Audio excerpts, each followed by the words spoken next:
Hello, good evening. You're watching Times Now. I'm Shreya Upadhyay. Let's talk about how the United States of America has been threatening India. Ladies and gentlemen, we know how Donald Trump has been unable to stop the Russia-Ukraine war, a promise that he made to Americans and the world, and a pledge that he won elections on. Now, while Vladimir Putin refuses to listen to the American president, the US administration has been threatening others in a desperate attempt to show that they still call the shots. Now, after NATO chief Mark Rutte's 100% sanctions for buying Russian oil remark against India, China and Brazil, US Senator Lindsey Graham has threatened to crush the Indian economy if it continued to purchase Russian oil. In an interview with a news channel, here's what the senator said. "I would tell China, India and Brazil, if you keep buying cheap Russian oil to allow this war to continue, we will tariff the hell out of you and we are going to crush your economy." This is what Lindsey Graham has said, and he's also said, because what you are doing is blood money. This is a US senator speaking. He also, in fact, went on to say that Trump will impose tariffs on those who are buying Russian oil. India, China and Brazil account for 80% of Russia's crude exports, and that Putin's not going to stop until someone makes him stop. That, ladies and gentlemen, is what Lindsey Graham, the US senator, has been saying, a rather shocking remark that has made against India and her economy. Remember, this is the same Lindsey Graham who had earlier brought in a bill in the US Senate proposing to impose 500% tariff on India for buying Russian oil. In fact, the Wall Street Journal had reported that the Trump administration had quietly pressured the Senate to soften the bill by changing the language from shall impose to may impose tariffs. Meanwhile, remember, India has been clear in her response. The government has responded and reasoned that securing our energy needs is an overriding priority. India is guided by what markets offer as well as the prevailing global circumstances. In fact, the Modi administration has been firm in calling out the Western double standards on this. Listen in to what Foreign Secretary Vikram Misri said today. It's important not to have double standards and to have a clear-eyed perception of what the global situation is insofar as the broader energy market is concerned. We do understand that there is an important and a serious security issue that is confronting Europe, but the rest of the world is also there and is also dealing with issues that are existential for the rest of the world. And I think it's important to keep balance and perspective when talking about these issues. Now, while Trump and his officials threaten India, let's show the US the mirror. Purely in numbers, US, ladies and gentlemen, is the top supporter of this war. Since the war began in 2022, till March this year, the US has contributed $128 billion to this war, out of which, let me give you the segregation, the financial aid is $49 billion. Militarily so far, $71 billion have been spent, and there is more, of course, which is being spent. And as far as humanitarian aid is concerned, it is about $3.6 billion.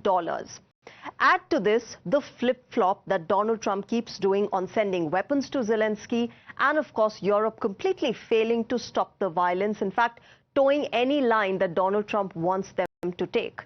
So the question that arises, ladies and gentlemen, is who is really aiding this war? Let me decode this for you with my guests on the show. Sushant Sareen, Senior Fellow at ORF, joins us, as well as Ajay Bagga, Market Expert. Good evening and namaskar to both of you gentlemen. Sushant, let me begin with you. How seriously should India be taking such threats of, the so-called tariff sledging or punishment tariffs, as the Western world would like to call them, against India? Look, I don't think we can ignore it out of hand, but the fact of the matter remains that most of these kind of bills usually have an opt-out clause, or they give the president of the United States the power to give a waiver to countries for reasons of national security or US national interest. And very often, I think that is exactly what presidents do to give the waivers to countries with which they want to maintain their relationship. Now, the point is that at a time when Donald Trump himself is very keen on a trade deal with the Chinese, is he going to say that, okay, fine, I'm now going to start imposing 500% tariffs on China because of this bill? Or will he say that, okay, fine, this bill has come, but I will give them an opt-out and then use that as a kind of a favor he'll try to show to the Chinese? And I think that is where India will also probably fit in. Now, if indeed they were to start imposing, and India was not to get the waiver and they were to impose 500% duties, that means the end of trade between India and the United States. So, that then we are in a completely different world altogether. But until then, I don't see how the Americans are going to be able to impose 500% tariffs on either of the three countries with which, which Lindsey Graham has named in his statement. And he might, have no compunctions about behaving like the ugly American. But I think it's also now starting to affect how countries look at America and their association and their partnership with the United States, and the unreliability of the United States in terms of, predictability of how they're going to behave. It's not just about this particular government, because I think Trumpism is here to stay, even if Trump is not going to stay for more than 3 years. Trumpism is here to stay, and I think everybody will now be, hedging their bets as far as the United States is concerned, partly because of crazies like Lindsey Graham who come out with these kind of bills. Absolutely. But let me take this unreliability bit to Ajay Bagga. Ajay Bagga, India has been preparing, it is still preparing, and I'm sure it will prepare in the future as well, as far as dealing with Donald Trump's unreliability is concerned. The entire, bizarre things that come out of the White House, we all are witness to it. But as far as our preparation is concerned, if at all these sanctions come into place, these tariffs come into place that US and Europe both keep on threatening us with, do you think we're well prepared to handle them? No, nobody can be prepared for 100% or 500%. As Mr. Sareen rightly said, then there is no trade. But you look at the global markets, what are they basically factoring in? One, Trump takes a maximalist position and then he negotiates downwards from there. Second, Trump always chickens out. So we have seen April 2nd, by April 9th, the US market was really teetering on destruction, especially the treasury market, where they borrow huge amounts from the world. And by April 9th, he beat a retreat. He came to July. Again, July has been pushed to 1st August. Nobody's taking 1st August seriously. Second, on 9th April, they said, we have 150 countries who are beating down on our door and we'll have 90 deals in 90 days. They have half a deal with UK.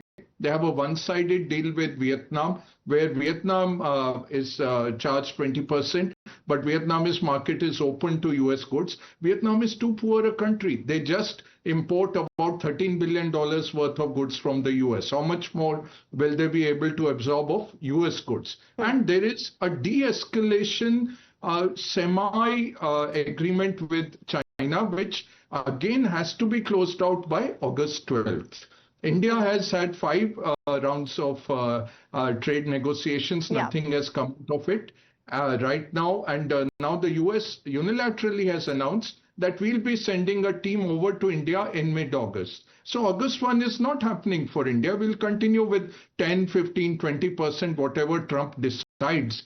The US Customs actually wants closure by July 24th, because just like our GST, imagine the custom guys with 4,000 or 5,000 goods, and then you multiply it with 150 countries, including the Penguin Islands, which are also tariffed. They have to charge tariffs by August 1. They can't. So what Trump is saying, there is no deal, but if I issue a letter, that will be considered a deal. So they have watered it down. This 100% is not happening, but a deal also is not happening. And what So Mr. Ajay Sareen Bagga, said, while these trade negotiations, this trade deal negotiation still goes on between India and United States of America, and hypothetically, if these tariffs, additional tariffs are put to, quote unquote, punish India for buying cheap Russian oil, do you not think that, the kind of trade agreements that we've made with other countries, case in point, the Prime Minister is visiting the UK, there also we're expected to sign an FTA deal. He's visiting Maldives, where FTA talks will begin there with Maldives. The kind of, trade agreements that we are doing with other countries, can they provide a cushion to us? Yeah. There are three ways to look at it. One, I'll give you the example of China. China exports went down in both May and June by about, to the US, the exports went down by 16%, but overall Chinese exports went up 5%. Where are those going? They are going to ASEAN countries, getting stamped as made in Vietnam, made in Malaysia, made in Indonesia, going back to the US. That's what our companies are also very skilled at this. A lot of our products go to UAE, they get stamped made in UAE, even they are going to Pakistan, they will go to US also as made in UAE. Okay. So we will find ways to transship.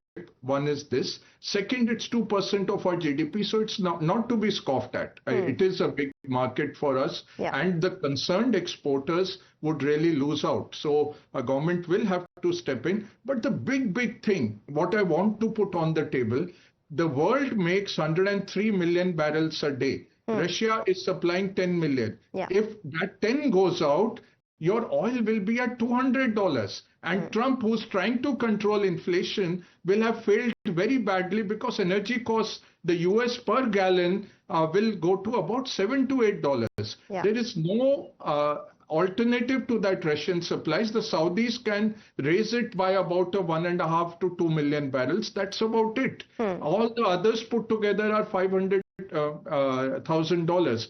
Where will the 8 million barrels come for? So it's not India's problem, it's the world's problem. This is posturing. They're just showing posturing to us. And suppose they put 100% on us, we will have to bring in subsidies. We'll have to find mechanisms like the Chinese to transship goods, Indian goods, but with made in Mexico, made in. Second, we'll have to give subsidies to these exporters. Okay. Talking about posturing, Sushant Sareen, obviously, something that Ajay Bagga also mentioned, that Trump always chickens out, something that has given him the name of taco as well. In this case, he hasn't been able to end the Russia-Ukraine war. He's been very aggressive about it. He has promised it since the start of his presidential campaign. Clearly, he's trying to sort of put the blame on others now, because Vladimir Putin is not listening to him. He is not ending the war anytime soon. So what you do is you bully the others in making sure that you cover up for your own failures. That's true, but it's not going to solve the fundamental problem, which is that the world does not operate on the instructions or the finger wagging of Donald Trump, much as he would like to imagine that that's how the world is going to operate. And people should understand that other countries also get a vote the moment you start taking a step. Now, even Ukraine was not ready to forget about Russia. Okay, even Ukraine bawled at what the Americans were asking of it. And, earlier in your report, you were saying how much assistance the Americans have given. Have they given it free of cost?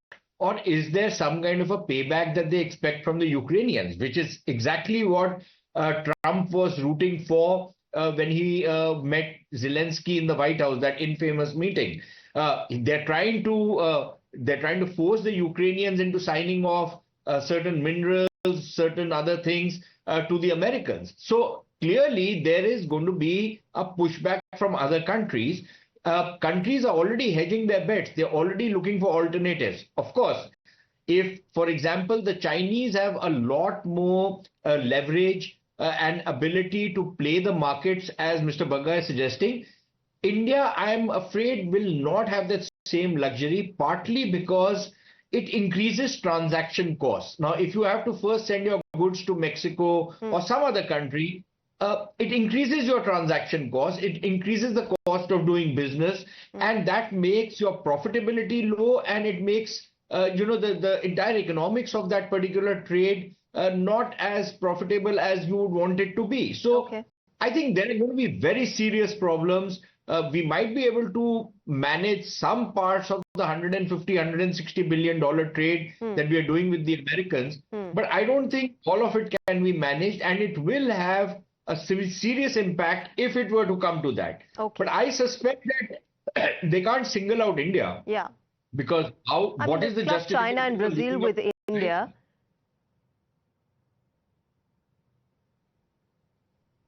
No, my point is, look, if they've already imposed secondary sanctions on Iranian oil. Yeah. Okay, but the Chinese are buying Iranian oil. Yeah. What have the Americans been able to do about the Chinese? We stopped buying Iranian oil, but the Chinese are still buying Iranian oil. Okay, you haven't been able to penalize the Chinese for that. Are you going to start penalizing them for buying Russian oil? And if you do, then everything goes up in smoke. The whole trade deal between the US and China falls through. The Chinese can live without Americans. I'm not so sure if the Americans can do the same with the Chinese. Okay, we'll leave it there. Mr. Bagga, thanks very much for joining us this evening and sharing your thoughts. Let's wait and watch how this really pans out. Sushant Sareen, I request you to stay with me. We are getting in a breaking news from the United States of America, viewers. The United States has withdrawn from the UNESCO. Secretary of State Marco Rubio has issued a statement. It reads, and I quote, "Today the US informed the DG of UNESCO its decision to withdraw from the organization. Continued involvement in UNESCO is not in the national interest of the United States." In fact, he's gone on to give the reason as to why they are withdrawing, saying UNESCO's decision to admit the state of Palestine as a member state is highly problematic, contrary to American policy, and contributed to the proliferation of anti-Israel rhetoric within the organization. Sushant Sareen, once again, under the Trump presidency, US has withdrawn from UNESCO. We keep talking about how the United Nations itself has become a redundant organization. But obviously the message is clear that Donald Trump is going to do what he wants, and he doesn't want to listen to anybody.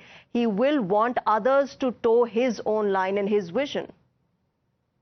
Yeah, look, Shreya, it's not the first time that the Americans have withdrawn from UNESCO. I think they've done it in the past as well. And then they rejoined, and now they've gone out again. Now, this is the Trump administration. They actually think they run the world. To some extent, they do in terms of the financial power and the kind of control over financial institutions that the Americans have. But, UNESCO is neither here nor there. I think it's the larger message which is going around in the world that multilateral framework under which countries were operating is now becoming redundant, or at least the Americans have no use for it. All their agreements with their closest partners, for example, they've been dissing their closest partners, Canada, for example, the Europeans, with whom they have strategic interests, all kinds of other things they're doing with them. They're going like a bull in a china shop with these countries. So that international system, post-war international system that was created in 1945 is quite clearly very severely strained, if not completely broken down right now. But I think it's heading for a breakdown.